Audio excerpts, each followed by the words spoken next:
भरत जी का मृग के मोह में फंसकर मृग योनि में जन्म। भजन और भक्ति में बाह्य संसार नहीं, आंतर संसार ही बाधा रूप है। वह मृगबाल भरत जी की कुटिया में ही नहीं, मन में भी बस गया। उन्होंने घर, राज्य, पत्नी, संतान आदि सभी का त्याग किया तो सही, पर अंत में वे उस बच्चे की माया में फंस गए। परोपकार की भावना ही अति साधक के लिए उसकी साधना में बाधक होती है। परोपकार के पचड़े में अधिक मत फंसो। वैसे तो परोपकार करना सभी का धर्म है, परंतु परोपकार ऐसा तो न किया जाए कि जिससे प्रभु का विस्मरण हो जाए। संसार में मनुष्य कपटी न बने, किंतु अति सरल भी न बने। परमात्मा का ध्यान कदाचित न हो सके तो कोई बात नहीं, किंतु मित्र कभी भी शत्रु बन सकता है। भरत जी का प्रारब्ध ही हिरण्यबाल के स्वरूप में सामने आया था। प्रारब्ध को तो झेलना ही पड़ता है। ज्ञान होने के पश्चात वासना नष्ट न हो सके तो ज्ञान दृढ़ नहीं हो पाता। ज्ञान को दृढ़ करने के लिए प्रथम वासना को नष्ट करना आवश्यक है। वासना में मन फंसा हुआ है। भरत जी वैसे तो महाज्ञानी है, किंतु ज्ञान होने के बाद भी यदि मन वश में न हो तो ज्ञान स्थिर स्थायी नहीं हो सकता। जब तक ज्ञानी मन और वासना का नाश न कर सके, तब तक उसकी भक्ति और ध्यान में स्थिरता नहीं आ सकती। वासना के वेग में कई बार ज्ञान बह जाता है। जो वैराग्य के बिना गृह त्याग करता है, वह वन में भी नया संसार बसा लेता है। भरत जी ज्ञानी है, किंतु वासना को अंकुशित नहीं कर सके हैं। घर में रहकर वैराग्य को पूर्णतः प्राप्ति के पश्चात ही गृह त्याग करो। ज्ञानी के दो प्रकार हैं। जिसने अधिक उपासना की है वह कृतोपास्ती ज्ञानी है, उसे माया नहीं सताती। किंतु जो अकृतोपास्ती ज्ञानी है, उसके लिए माया विघ्न करता है। वासना के नाश के बिना तत्वानुभव नहीं होता। वासना के नाश के बिना तत्व ज्ञान की प्राप्ति होने पर ब्रह्मनिष्ठा नहीं होती। भरत चरित्र इसका दृष्टांत है। भरत जी को अब तक अपरोक्ष साक्षात्कार नहीं हुआ था। यदि यहाँ साक्षात्कार हुआ होता तो उनका मन हिरण्यबाल में नहीं फंसता। भरत जी अब दिनों दिन उस बच्चे के लालन पालन में व्यस्त रहने लगे। परिणामतः संध्या पूजा आदि नित्य कर्म छूटने लगे। भरत जी उसे हरी कोमल घास खिलाते, या चौकड़ी भरता, या मुनि के अंग चढ़ता तो भरत जी सोचते, वाह कैसा सुंदर और सयाना है यह। दिन प्रतिदिन यह आसक्ति बढ़ती चली। एक दिन वह बच्चा खेलता कूदता घने वन में चला गया तो रात होने पर भी वापस न आया। मुनि को चिंता होने लगी कि मेरे बच्चे का क्या हुआ होगा, कब लौटेगा। काल को किसी पर भी दया नहीं आती। काल सदा सर्वदा सावधान रहता है।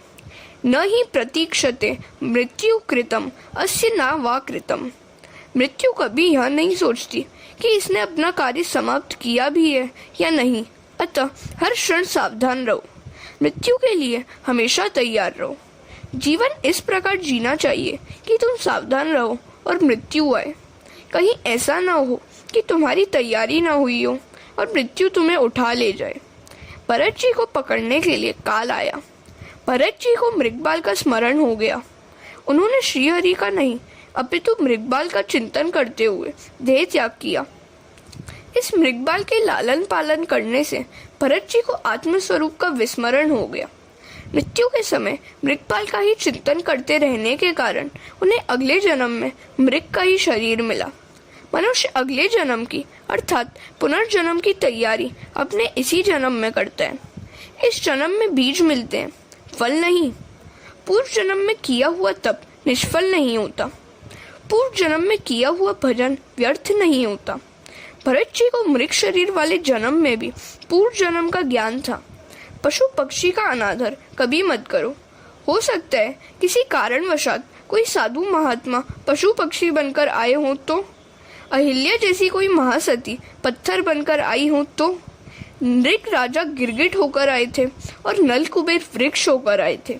कोई सिद्ध पुरुष वृक्ष बनकर आए हो तो, किसी आत्मा से कुछ अपराध हो जाने पर वह पशु पक्षी की योनि में भ्रमण करती है। भरत जी मृग के स्वरूप में घूम रहे हैं। उन्हें पूर्व जन्म का ज्ञान है। वे सोच रहे हैं कि मैं इस गंडकी नदी के किनारे तपश्चर्या करता था। इसी स्थल पर मैंने हिरण के बच्चे को उठा लिया था और उसे मैं अपने आश्रम में ले आया था। उसके प्रति अत्यंत आसक्ति होने के कारण ही मुझे मृग योनि में जन्म लेना पड़ा।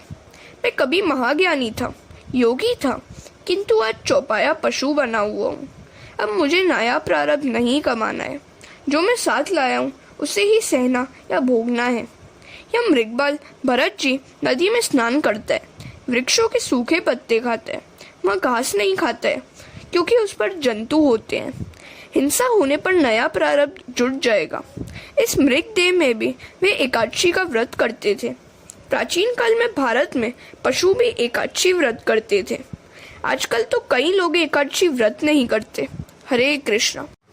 भरत जी का ब्राह्मण कुल में जड़ भरत के रूप में जन्म। फिर भरत जी ने मृगदेह का भी त्याग किया और एक ब्राह्मण के घर जन्म लिया। मानव जीवन अतिशय विलासी हो गया है। प्रजा में संयम, सदाचार, भगवत भक्ति बढ़ने पर ही संतों का जन्म होता है। विलासी माता पिता के घर संतों का जन्म नहीं होता। संत जन्म लेने के लिए सुपात्र खोजते हैं। पवित्र ब्राह्मण के घर भरत जी का जन्म हुआ। भरत जी का यह अंतिम जन्म था। उन्हें पूर्व जन्म का ज्ञान है कि हिरण की माया में फंसने के कारण उन्हें पशु देह धारण करनी पड़ी थी। पूर्व जन्म में हिरण के साथ बातें करता था, अतः पशु होना पड़ा। अब तो इस जन्म में किसी से भी नहीं बोलूंगा। एक बार भूल हो गई, अब तो मैं बड़ा सावधान रहूंगा। बचपन से ही भरत जी भक्ति के रंग में रंगे हुए हैं। शास्त्र ने अंतिम जन्म के कुछ लक्षण बताए हैं। बाल्यावस्था से ही जिसे भक्ति का रंग लगे तो मानो कि उसका वह अंतिम जन्म है। जिसकी बुद्धि ने काम छोड़ा हो उसका भी वह अंतिम जन्म है। जब तक बुद्धि में काम है तब तक मान लो कि उसे अभी जन्म लेने बाकी है। प्रत्येक वस्तु में जो भगवत दर्शन करे उसका वह जन्म अंतिम है ही। जहाँ भी दृष्टि जाए वहाँ किसी को भगवान ही दृष्टिगोचर हो, उसके लिए वह जन्म अंतिम है। हृदय से दीन और अभिमान रहित व्यक्ति का भी वह जन्म अंतिम है। जड़ भरत जी का यह अंतिम जन्म था। एक हंसता हुआ बदी बनता है तो दूसरा रोता हुआ। साधारण व्यक्ति वासना के अधीन होकर संसार में आता है तो संत भगवत इच्छा से भगवत कार्य के लिए संसार में आते हैं। परमन और परधन को आकर्षित करने वाला व्यक्ति संसार की दृष्टि में चतुर है, किंतु यह कला तो एक सामान्य स्त्री के लिए भी साहजिक है। सांसारिक दृष्टि में संत जड़ होता है, परंतु आनंदमय चेतन प्रभु को भूलकर सांसारिक सुखों में फंसा हुआ मनुष्य तो सचमुच जड़ है। प्रभु प्रेम में मस्त देहभान से अज्ञात महापुरुष को जड़ कैसे कहे? किंतु संसार की विपरीत मान्यता के कारण सांसारिक लोगों ने भरत जी का नाम जड़ भरत रख दिया। लोग भरत जी को मूर्ख मानते हैं तो भरत जी सोचते हैं कि लोग मुझे मूर्ख माने तो इसमें बुराई भी क्या है। पूर्व जन्म में ज्ञान का प्रदर्शन करने गया तो दुखी हो गया। ज्ञान अन्य को उपदेश देने के लिए नहीं, ईश्वर की आराधना करने के लिए। ज्ञान भोग के लिए नहीं, भगवान के लिए है। शंकराचार्य जी ने कहा है, विदुषाम यच्च वैदुष्यम मुक्ते न तु भुक्ते। ज्ञान धन या प्रतिष्ठा कमाने के लिए नहीं, परमात्मा की प्राप्ति के लिए है। ज्ञान का फल धन और प्रतिष्ठा नहीं, परमेश्वर है। ज्ञान परमात्मा के साथ एक होने के लिए ही है। जड़ भरत ने सोचा कि पूर्व जन्म में पशु के साथ वाणी व्यवहार निभाया था, अतः मुझे इस जन्म में पशु का अवतार मिला। सो इस जन्म में किसी के साथ भी मैं बातें नहीं करूंगा। यदि अब बातें करूंगा तो मात्र प्रभु के साथ। वाणी और पानी का दुरुपयोग करने वाला व्यक्ति ईश्वर का अपराधी है। अंतकाल में वाणी उसका विश्वासघात करती है। मीराबाई ने भी तो निश्चय किया था कि बात करूंगी तो केवल अपने गिरधर गोपाल श्री कृष्ण के साथ ही। मैं तो बस अपने गिरधर गोपाल को ही मनाऊंगी। संसार के लोगों या रिश्तेदारों को मनाने से क्या लाभ होगा? जड़ भरत किसी से भी बोलते नहीं थे। अति बोलने से स्नेह उत्पन्न होता है। वैसे तो इस सृष्टि में ईश्वर ने एक एक काम के लिए दो दो इंद्रियां दी है। एक आंख से भी देखा जा सकता है, फिर भी दो आंखें दी है, किंतु एक ही जीव को दो काम करने पड़ते हैं, बोलने का और खाने का। अतः जीव पर अधिक अंकुश की आवश्यकता है। दूसरों के साथ बातें करने से, प्रेम करने से वासना उत्पन्न होती है। वैर और वासना से नया प्रारब्ध उत्पन्न होता है, अतः दूसरी बार जन्म लेना पड़ता है। जड़ भरत हर तरह से मन पर अंकुश रखते हैं। तुम्हें स्वयं ही अपने मन पर अंकुश रखना होगा। तुम्हारे मन को दूसरा कौन अंकुशित करेगा? रामदास स्वामी ने कहा है कि अतिशय घूमने घामने से शांति नहीं मिल पाती। हरे कृष्ण।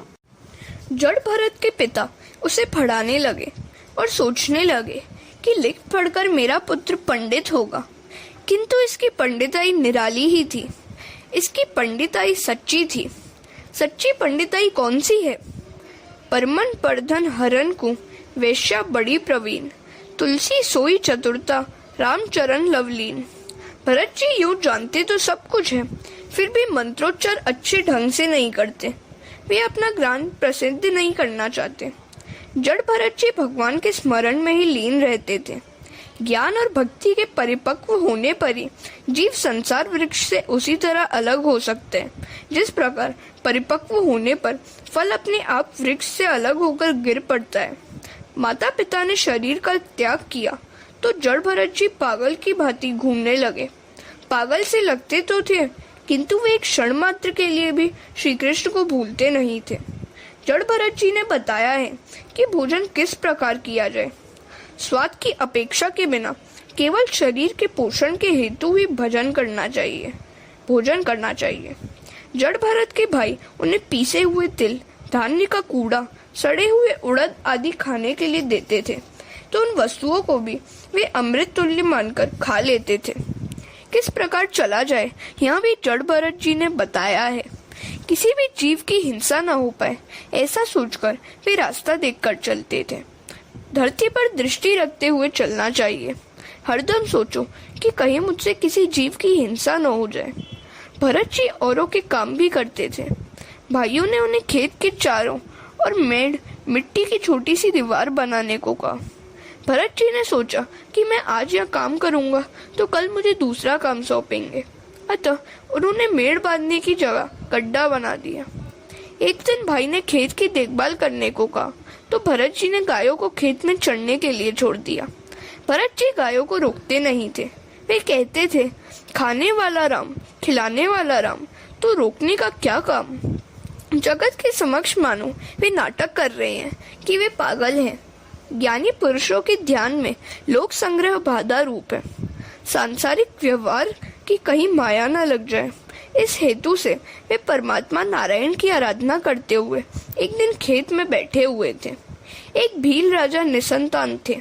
उन्होंने मनौती मानी हुई थी कि संतान होगी तो मैं भद्रकाली को नर बलि की भेंट चढ़ाऊंगा। पुत्र का जन्म हुआ। राजा ने आज्ञा दी कि किसी नर को ले आओ। राज सेवकों ने जड़ भरत को उस खेत में देखा। उन्होंने सोचा कि यह अच्छा तगड़ा है, इसे ही हम पकड़ ले जाएं। संसार के लोगों को दृष्टि में संत पागल लगते हैं और संतों को अपनी दृष्टि में संसार सुख में फंसे हुए लोग पागल लगते हैं। उन भील राज सेवकों ने भी भरत जी को पागल ही मान लिया। वे उन्हें पकड़कर भद्रकाली के मंदिर में ले आए। माता जी को बलिदान दो, किंतु किसी जीव का नहीं। काम, क्रोध, लोभ आदि दुर्गुण ही पशु है, उन्हीं का बलिदान दो। देवी भागवत में यही अर्थ बताया गया है बलिदान का। भरत जी को स्नान कराया गया, पुष्पमाला पहनाई गई और भोजन के अच्छे पकवान दिए गए। भोजन करना पाप नहीं है, किंतु स्वाद लेकर भोजन करना पाप है। भोजन साधन है और भजन साध्य। भरत जी भोजन करते थे, किंतु उनका भोजन भजन के लिए था। भील सोचते हैं कि 2 घंटे बाद तो इसे मरना है, फिर भी हम बड़े आराम से भोजन कर रहे हैं। इसके बाद भरत जी को मंदिर के अंदर ले गए। संत की परीक्षा उनकी मनोवृत्ति के आधार पर हो सकती है, दाढ़ी जटा से नहीं। जड़ भरत जी ने माता को मन ही मन प्रणाम किया और सिर नवाकर शांत चित्त से बैठ गए। भील राजा ने भद्रकाली की प्रार्थना की और वह तलवार लेकर बलिदान देने के लिए तैयार हो गया। सबके प्रति संभाव सिद्ध करने वाले भरत को देखकर माता जी का हृदय भर आया। उनसे यह हिंसा देखी न गई। भद्रकाली मूर्ति तोड़कर प्रकट हुई और भील राजा की तलवार लेकर उसी का मस्तक काट दिया तथा मस्तक की गेंद बनाकर खेलने लगी। ज्ञानी भक्त मानता है कि सहस्त्र बाहु भगवान उसकी रक्षा हेतु खड़े हुए हैं। 2 हाथों वाला मनुष्य क्या कर पाएगा। ज्ञानी भक्त माता जी को बहुत प्यारे होते हैं। ज्ञानी पुरुष अपने मन को एक क्षण के लिए भी ईश्वर से अलग नहीं होने देते। उसकी दृष्टि ब्रह्ममय होती है। हरे कृष्ण। भरत जी का मृग के मोह में फंसकर मृग योनि में जन्म। भजन और भक्ति में बाह्य संसार नहीं, आंतर संसार ही बाधा रूप है। वह मृगबाल भरत जी की कुटिया में ही नहीं, मन में भी बस गया। उन्होंने घर, राज्य, पत्नी, संतान आदि सभी का त्याग किया तो सही, पर अंत में वे उस बच्चे की माया में फंस गए। परोपकार की भावना ही अति साधक के लिए उसकी साधना में बाधक होती है। परोपकार के पचड़े में अधिक मत फंसो। वैसे तो परोपकार करना सभी का धर्म है, परंतु परोपकार ऐसा तो न किया जाए कि जिससे प्रभु का विस्मरण हो जाए। संसार में मनुष्य कपटी न बने, किंतु अति सरल भी न बने। परमात्मा का ध्यान कदाचित न हो सके तो कोई बात नहीं, किंतु मित्र कभी भी शत्रु बन सकता है। भरत जी का प्रारब्ध ही हिरण्यबाल के स्वरूप में सामने आया था। प्रारब्ध को तो झेलना ही पड़ता है। ज्ञान होने के पश्चात वासना नष्ट न हो सके तो ज्ञान दृढ़ नहीं हो पाता। ज्ञान को दृढ़ करने के लिए प्रथम वासना को नष्ट करना आवश्यक है। वासना में मन फंसा हुआ है। भरत जी वैसे तो महाज्ञानी है, किंतु ज्ञान होने के बाद भी यदि मन वश में न हो तो ज्ञान स्थिर स्थायी नहीं हो सकता। जब तक ज्ञानी मन और वासना का नाश न कर सके तब तक उसकी भक्ति और ध्यान में स्थिरता नहीं आ सकती। वासना के वेग में कई बार ज्ञान बह जाता है। जो वैराग्य के बिना गृह त्याग करता है वह वन में भी नया संसार बसा लेता है। भरत जी ज्ञानी है, किंतु वासना को अंकुशित नहीं कर सके हैं। घर में रहकर वैराग्य को पूर्णतः प्राप्ति के पश्चात ही गृह त्याग करो। ज्ञानी के दो प्रकार हैं। जिसने अधिक उपासना की है वह कृतोपास्ती ज्ञानी है, उसे माया नहीं सताती। किंतु जो अकृतोपास्ती ज्ञानी है उसके लिए माया विघ्न करता है। वासना के नाश के बिना तत्वानुभव नहीं होता। वासना के नाश के बिना तत्व ज्ञान की प्राप्ति होने पर ब्रह्मनिष्ठा नहीं होती।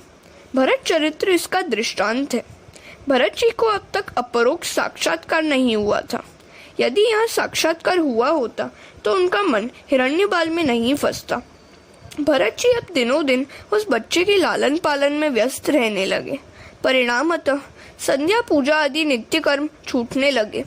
भरत जी उसे हरी कोमल घास खिलाते या चौकड़ी बढ़ता या मुनि के अंग चढ़ता तो भरत जी सोचते, वाह कैसा सुंदर और सयाना है यह।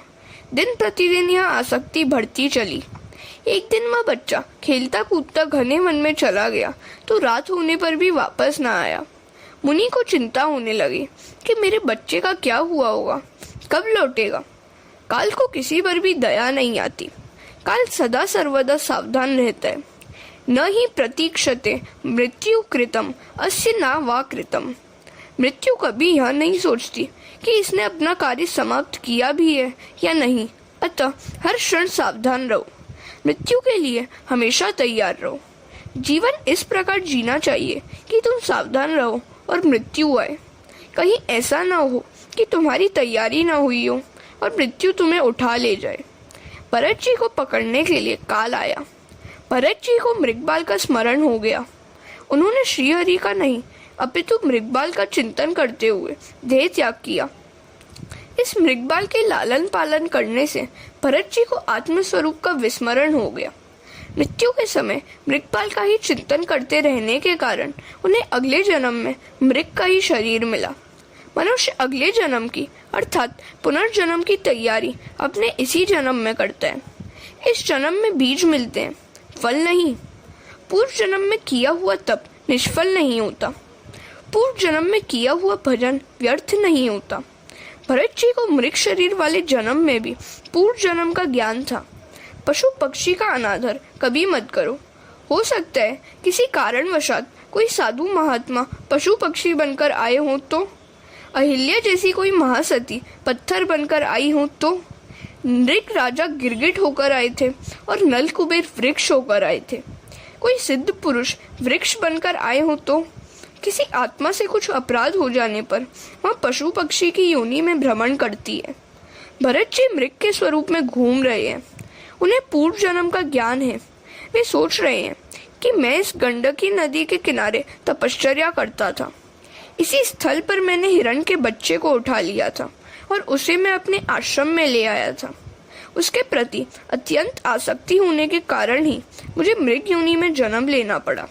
मैं कभी महाज्ञानी था, योगी था, किंतु आज चौपाया पशु बना हुआ हूँ। अब मुझे नया प्रारब्ध नहीं कमाना है। जो मैं साथ लाया हूँ उसे ही सहना या भोगना है।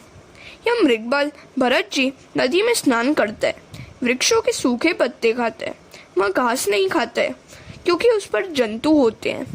हिंसा होने पर नया प्रारब्ध जुट जाएगा। इस मृग देह में भी वे एकादशी का व्रत करते थे। प्राचीन काल में भारत में पशु भी एकादशी व्रत करते थे। आजकल तो कई लोग एकादशी व्रत नहीं करते। हरे कृष्णा। राजा रघुगण को भरत जी का उपदेश। भरत जी फिर सोचने लगे कि मेरा अपमान कुछ महत्व नहीं रखता, किंतु मैंने जिसे उठाया है वह रघुगण राजा यदि नरकवासी होगा तो पृथ्वी पर से सत्संग की महिमा नष्ट हो जाएगी। लोग कहेंगे कि महाज्ञानी जड़ भरत जी ने जिनको अपने कंधे पर उठाया वह भी नरकवासी ही हुआ। जगत में सत्संग की बड़ी महिमा है। चाहे जो भी हो, किंतु राजा को जब मैंने अपने कंधे पर रखा ही है तो मैं उसका उद्धार भी करूंगा। उन्होंने राजा को उपदेश देने का निश्चय किया। सत्संग की महिमा को निभाने के लिए आज जड़ भरत ने बोलना चाहा। आज तक वे मौन ही रहे थे। राजा के लिए उन्हें दया आई। राजा का कल्याण हो। कपिल मुनि के आश्रम में तत्व ज्ञान का उपदेश प्राप्त करने के लिए जा रहा है। उपदेश लेने के लिए दीन होकर, नम्र होकर जाना चाहिए, जबकि यह राजा तो अपना अहम भाव साथ लेके जा रहा है। वह अभिमान लेकर जाएगा तो ऋषि उसे विद्या नहीं देंगे। आज से उसे अधिकारी मैं बनाऊंगा। रघुगण राजा भाग्यशाली है। भागवत के संत मितभाषी होते हैं। सुदामा भी बहुत कम बोलते थे। मौन रहने से माया का बंधन करता है। मुझ जैसे संत का अपमान तो मैं सह लूंगा, किंतु परमात्मा सहन नहीं करेंगे, वे इसे दंड देंगे। यह सोचकर भरत जी को बोलने की इच्छा हुई। राजा का कल्याण करने की उनकी इच्छा हुई। बोलो तो ऐसा बोलो कि सुनने वाले का कल्याण हो। भरत जी कहने लगे, हे राजन, यह सत्य है कि मैं पुष्ट नहीं हूँ, पर तुम्हारे कथन से न तो मेरी निंदा हुई है और न ही उपहास। मोटापन या दुबलापन तो शरीर का धर्म है। इससे आत्मा का कोई संबंध भी नहीं है। हे राजन, मैं जीते जी मरा हुआ हूँ। ऐसा जो तुमने कहा है वह भी सच ही है, क्योंकि सारा जगत ही जीते जी मृत सा ही होता है। यह पालकी भी मरी हुई है और उसमें बैठे हुए तुम भी जीते होने पर भी मरे हुए हो। सभी विकारी वस्तुओं का आदि और अंत होता ही है। जो जन्मे हैं उन सभी को मरना है। राजन, तुम भी मरे हुए से ही हो। यह शरीर शव के समान ही है।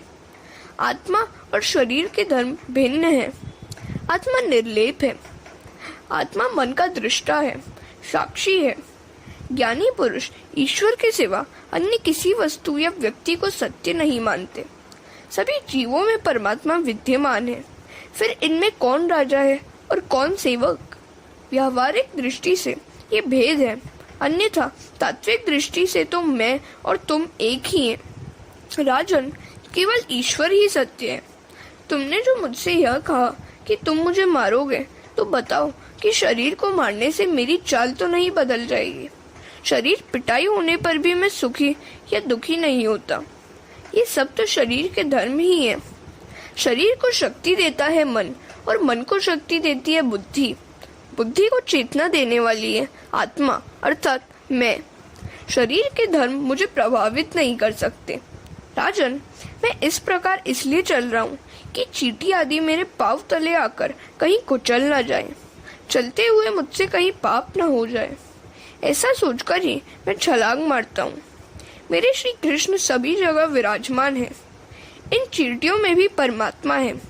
मैं चींटियों तथा अन्य जीव जंतुओं का ख्याल करता हुआ चलता हूँ कि कहीं ये कुचल न जाए। चींटी में भी ईश्वर है। ऐसा मानकर मैं अपने कृष्ण का चिंतन करता हुआ चलता हूँ। अतः मेरी चाल तो ऐसी ही रहेगी। जड़ भरत के ऐसे विद्वत्तापूर्ण वचन सुनकर राजा ने सोचा ना ना, यह पागल नहीं, यह तो कोई परमहंस है, यह ज्ञानी महात्मा है। लगता है कि यह कोई अवधूत संत है, वेदांत के कठिन सिद्धांत बता रहे हैं। इनकी ब्रह्मनिष्ठा अलौकिक है। मैंने इसका अपमान करके बड़ी क्षति कर दी है। यह सोचकर चलती हुई पालकी से राजा कूद पड़ा। जो मारने के लिए तैयार हो गया था, वहीं राजा वंदन कर रहा था। भरत जी तो निर्विकारी है। रघुगण द्वारा अपमान होने पर और सम्मान होने पर, अर्थात दोनों ही अवस्थाओं में वे समस्थिति में थे। न क्रोध, न दुख और न ही सुख। संत की परीक्षा उसकी मनोवृत्ति से ही होती है, वस्त्रों से नहीं। सम्मान या अपमान होने पर भी वही समता है। मानापमान में संत की वृत्ति सम ही रहती है। वेश द्वारा संत होना सरल है, हृदय से संत होना बड़ा कठिन है। संत होना सरल है, ये सही बात है। रघुगण ने क्षमा याचना की। हरे कृष्ण। रघुगण बोला कि आपके अपमान करने वाले का कल्याण कभी नहीं होगा। राजा रघुगण ने पूछा, यह सांसारिक व्यवहार तो सत्य है, इसे हम मिथ्या कैसे कहें? यदि वस्तु असत्य हो तो उससे कोई भी क्रिया नहीं हो सकेगी। जिस प्रकार की मिथ्या घट से जल लाना शक्य नहीं है। आगे राजा ने पूछा, आपने कहा है कि शरीर को जो दुख होता है वह आत्मा को नहीं होता, परंतु मैं तो मानता हूँ कि शरीर को कष्ट होने पर आत्मा को भी कष्ट होता है। इसका कारण यह है कि शरीर का संबंध इंद्रियों के साथ है, इंद्रियों का संबंध मन के साथ है, और मन का संबंध बुद्धि के साथ है, और बुद्धि का भी संबंध आत्मा के साथ है। अतः जो दुख शरीर को होता है वह आत्मा को भी होगा ही। चूल्हे पर बर्तन में दूध हो और दूध में चावल हो तो चूल्हे को अग्नि से पारस्परिक संबंध के कारण दूध में पड़े हुए चावल पक जाते हैं। तो शरीर को होने वाला दुख आत्मा को भी होना ही चाहिए। जड़ भरत जी ने कहा, राजन, यह मिथ्या है। आत्मा निर्लेप है। अग्नि पर रखे हुए बर्तन में दूध के पड़े हुए चावल तो पकते हैं, किंतु दूध में यदि पत्थर डाले जाएं तो वे नहीं पकेंगे, क्योंकि वे निर्लेप है। आत्मा तो सर्वश्रेष्ठ और निर्लेप है। संसार तो मन की केवल कल्पना है। राजन, मन की विकृति होने पर जीव भी विकृत हो जाता है।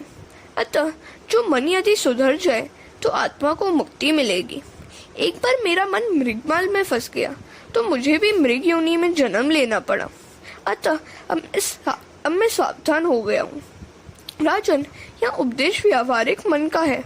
माता को अपनी संतान का बोझ नहीं सालता, क्योंकि वहाँ मन की ममता काम कर रही है। माता को अपना पुत्र फूल सा लगता है और दूसरों का पुत्र वजनदार। अपना पुत्र वजनदार होने पर भी माता को फूल सा लगता है, जबकि दूसरों के पुत्र का वजन बोझ सा लगता है। उसका कारण है मन। मन कहता है कि यह अपना है और वहाँ पराया है। राजन, ये सब तो मन के धर्म है, ये सब तो मन के ही खेल हैं। मन के खेल के कारण ही मुझे कभी मृग होना पड़ा था। मन के सुधरने पर ही जगत सुधरता है। मन मृगबाल में फंस गया था, अतः मुझे पशु बनना पड़ा था। राजन, तू तो केवल कच्छप देश का ही राजा है। मैं तो भरतखंड का राजा था, फिर भी मेरी दुर्दशा हुई थी। गुणानुरक्तम व्यसनाय जंतो क्षेमाय नैर्गुणम यथो मन स्यात्। विषयासक्त मन जीव को सांसारिक संकट में फंसाता है, और वही मन विषय रहित होने पर जीव को शांतिमय मोक्ष पद की प्राप्ति कराता है। जीव के सांसारिक बंधन का कारण रूप जीव ही है, और वही मन के मोक्ष का कारण रूप भी है। मनुष्य का मन जो विषयासक्त हो जाए तो वह सांसारिक दुखदाता बन जाता है। वही मन विषयासक्त होने के बदले यदि ईश्वर भजन में लीन हो जाए तो मोक्षदाता बन जाता है। विषयों का चिंतन करता हुआ मन उसमें फंस जाता है तो उसका बंधन आत्मा अपने में मान लेती है, स्वयं पर आरोपित कर लेती है। यह सब मन की ही दुष्टता है। अतः मन को परमात्मा में स्थिर करो। तुम अपने मन को दंड दोगे तो यमराज तुम्हें दंड नहीं देंगे। जिस दिन जीव असत्य बोले उस दिन उपवास करो। जिस दिन कुछ पाप हो जाए उस दिन माला अधिक फेरो। भरत जी कहते हैं, राजन, तुम मुझसे पूछते हो कि मैं कौन हूँ, किंतु तुम स्वयं से ही पूछो कि तुम कौन हो। तुम शुद्ध आत्मा हो, जागृत, स्वप्न और सुषुप्ति, इन तीन अवस्थाओं का साक्षी आत्मा है। राजन, ज्ञानी जगत को सत्य नहीं मानते, संसार को वे मन कल्पित मानते हैं। जगत स्वप्न जैसा है। जिस प्रकार स्वप्न मिथ्या होने पर भी मनुष्य को रुलाता है, उसी प्रकार यह मिथ्या जगत भी मनुष्य को, जीव को रुलाती है। मान लो कि एक मनुष्य सोया हुआ है। वह सपने में देखता है कि एक भयानक शेर हमला करने वाला है, तो वह मनुष्य डर जाता है कि शेर मुझे खा जाएगा। ऐसा सोचकर वह चिल्लाने और रोने लगता है। उसकी नींद ही उड़ जाती है। जागने पर वह देखता है कि वह तो सपना था और सपने के शेर से ही वह डर गया था। किंतु स्वप्न असत्य है। यह बात मनुष्य की समझ में कब आती है? केवल तब कि जब वह जाग जाता है। कौन सा व्यक्ति जागा हुआ है? विषयों में से जिसका मन हट गया है, छूट गया है, वही जागा हुआ है। इसीलिए तो तुलसीदास जी ने भी कहा है, जानिए तभी ही जीव जग जागा, जब सब विषय विलास विरागा। राजन, इसीलिए तो मैं कहता हूँ कि ये सब तो मन के खेल हैं। मन को शुद्ध करने के लिए संतों का समागमन करो। महापुरुषों की सेवा से ब्रह्म की प्राप्ति होती है। राजन, सत्संग के बिना ज्ञान प्राप्त नहीं होता। अपने स्वरूप का परिपूर्ण ज्ञान ही एक सत्य वस्तु है। एक ब्रह्म ही सत्य है। ब्रह्म सत्य स्वरूप, भेद से रहित, परिपूर्ण आत्म स्वरूप है। पंडित उसका भगवान वासुदेव, कृष्ण आदि नामों से वर्णन करते हैं, अन्यथा जगत तो मिथ्या है। हरे कृष्णा। भारतवंशी राजाओं, भारतवर्ष के उपास्य देवों, सप्त खंड पृथ्वी, ग्रहों की स्थिति, सप्त पाताल लोकों एवं नरक लोकों का उल्लेख। भरत जी ने प्रथम राजर्षि को दिव्य तत्वज्ञान का उपदेश दिया और फिर भवाटवी का वर्णन किया। आत्मा का विवेक रूपी धन एक एक इंद्रिय लूट लेती है। कोई संत मिलने पर संसार रूपी वन में से बाहर निकालते हैं। संसार में अकेले कभी मत घूमो। किसी संत का, सद्गुरु का आसरा लोगे तो संसार रूपी वन से बाहर निकल सकोगे। माया के कारण जीव सुख की आशा में इस संसार रूपी वन में भटकता है, किंतु उसे सच्चा सुख नहीं मिल पाता। जिस जीव का नेता बुद्धि असावधान और अपात्र है, उसे 6 लुटेरे इंद्रियां लूट लेते हैं। उसका धर्म रूपी धन लूट जाता है। बड़ी सी टोली में से प्रवादी भेड़ को जिस प्रकार भेड़िया खींच ले जाता है, उसी प्रकार जीव संघ के प्रवादी मनुष्य को श्रृगाल आदि स्त्री संतान खींच ले जाते हैं। यह मन संसार बेलों और जालों से, गृहस्थाश्रम से व्याप्त है। मच्छरों से, काम्य कर्मों से यह जन समुदाय पीड़ा पाता रहता है। उस वन में जीव समुदाय उसे जब तृषा सताती है तो वह मृगजल की, निष्फल विषयों की दौड़ता रहता है। कई बार निर्जला नदी की, दुग्धमयी मार्ग की ओर दौड़ता है। कभी जल पा जाता है तो वन के यक्ष राजा उसका प्राण धन हर लेते हैं। चलते चलते उसके पांव कांटों कंकड़ों से, कई प्रकार के संकटों से बीन जाते हैं। इस संग के मनुष्य को कभी कभी सर्प निद्रा काटता है, अतः वह शव सा हो जाता है। कभी उन्हें हिंसक पशु दुर्जन काटते हैं। कभी अंध विवेक भ्रष्ट बनकर वह अंधेरे में कुएं में गिरकर दुखी होता है। इसके अलावा यह जनसंघ इस जंगल में लता की शाखाओं का, नारी की कोमल भुजाओं का आसरा लेकर वहीं अस्पष्ट किंतु मधुर मधुर शब्द करते पंछियों की, नारी की गोद में खेलते हुए नन्हे बच्चों की इच्छा करता है। सिंहों की टोलियों से, कालचक्र से उत्पन्न होने वाले जरा मृत्यु से वह त्रास पाता है। वृक्षों के तले, घर बार में वह खेलना चाहता है। कभी कभी पर्वत की गुफाओं में, रोग आदि दुखों में जाकर वहां बसे हुए हाथी से, मृत्यु से वह भयभीत होता है। जीवात्मा कभी सुखी होती है तो कभी दुखी। जीव जब भगवान के चरणों का आश्रय ग्रहण करता है तभी कृतार्थ होता है। संक्षिप्त शब्दों में कहे तो यह संसार मार्ग दारुण, दुर्गम और भयंकर है। मन को विषयासक्त किए बिना श्री हरि की सेवा से तीक्ष्ण बनी हुई ज्ञान कृपाण को लेकर इस संसार वन के उस ओर पहुंच जाओ। भरत जी ने प्रथम शिक्षा दी और फिर दी दीक्षा।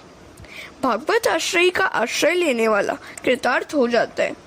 भरत जी ने प्रभु का ध्यान करते हुए शरीर त्याग किया। इसके आगे भरतवंशी राजाओं का वर्णन है। इसके बाद आता है भारतवर्ष के उपास्य देवों और उपासक भक्तों का वर्णन। हरे कृष्ण। भगवान नरसिंह के भक्त जिन मंत्रों का जाप करते हैं उसका अर्थ यहाँ दिया गया है। मैं ओमकार स्वरूप भगवान नरसिंह देव को नमस्कार करता हूँ। हे देव, आप अग्नि आदि तेजों के भी तेज हैं, आपको नमस्कार है। हे वज्रनक्ष वज्रसी डाढ़ वाले, आप हमारे समक्ष प्रकट हों, हमारी काम वासनाओं को जला दीजिए, हमारे अज्ञान रूप अंधकार को नष्ट करें, हमारे अंतःकरण में अभेदान देते हुए प्रकाशित होइए। यह है नरसिंह भगवान के मंत्रों का अर्थ। इस मंत्र का जप करते करते श्रीधर स्वामी को वैराग्य हुआ था। भागवत में मानव शरीर की कई स्थानों पर निंदा की गई है। मानव शरीर की स्तुति केवल 5वें स्कंद में है और वह भी देवों के द्वारा की गई है। मानव शरीर मुकुंद की सेवा करने के लिए है। यदि मानव शुभ संकल्प करे तो वह नर से नारायण हो सकता है। मनुष्य जन्म सभी पुरुषार्थों का साधन है, ऐसा कहकर इस भारतवर्ष में जन्मे हुए मनुष्यों की महिमा देवगण इस प्रकार गाते हैं। अहो, इस भारतवर्ष के मनुष्यों ने कौन से पुण्य किए होंगे, अथवा क्या श्रीहरि उन पर स्वयं प्रसन्न हुए होंगे कि इन्होंने भगवान की सेवा के योग्य मनुष्य जन्म इस भारतवर्ष में पाया है। यह मनुष्य जन्म श्री हरि की सेवा करने के लिए उपयोगी होने के कारण हम भी इसकी इच्छा करते हैं। इस सौभाग्य के लिए तो हम भी सदा इच्छुक हैं। इसके बाद आता है भौगोलिक वर्णन। इस खंड में पृथ्वी के 7 खंडों का वर्णन किया गया है। सप्तद्वीप और 7 समुद्रों का वर्णन है। भरत खंड के स्वामी है देव नारायण। भरत खंड कर्म भूमि है, अन्य खंड भोग भूमि है। भरत खंड में जन्म प्राप्त करने की इच्छा तो देवों को भी होती है। शरीर की भागवत में स्तुति भी की गई है और निंदा भी। इस मानव शरीर से भगवत सेवा मुकुंद सेवा हो सकती है। इस स्कंद में ग्रहों की स्थिति का भी वर्णन किया गया है। इसी स्कंद में सप्त पातालों का प्रतिपादन किया गया है। इन पातालों के नीचे है शेष नारायण। राजा ने पूछा, नरक लोक कहाँ है? सुखदेव जी कहते हैं, राजन, यह नरक लोक दक्षिण दिशा में है। नरक अनेक प्रकार के हैं। चोर तामिस्र नामक नरक में जाता है और व्यभिचारी अंध तामिस्र नामक नरक में। जितने पाप हैं उतने ही नरक हैं। कौन से पाप के कारण कौन से नरक में जाना पड़ता है उसका क्रमबद्ध वर्णन इस स्कंद में किया गया है। इस प्रकार हजारों नरक और यमलोक है, ऐसा बताकर स्कंद समाप्त किया गया। पंचम स्कंद समाप्त। हरे कृष्ण।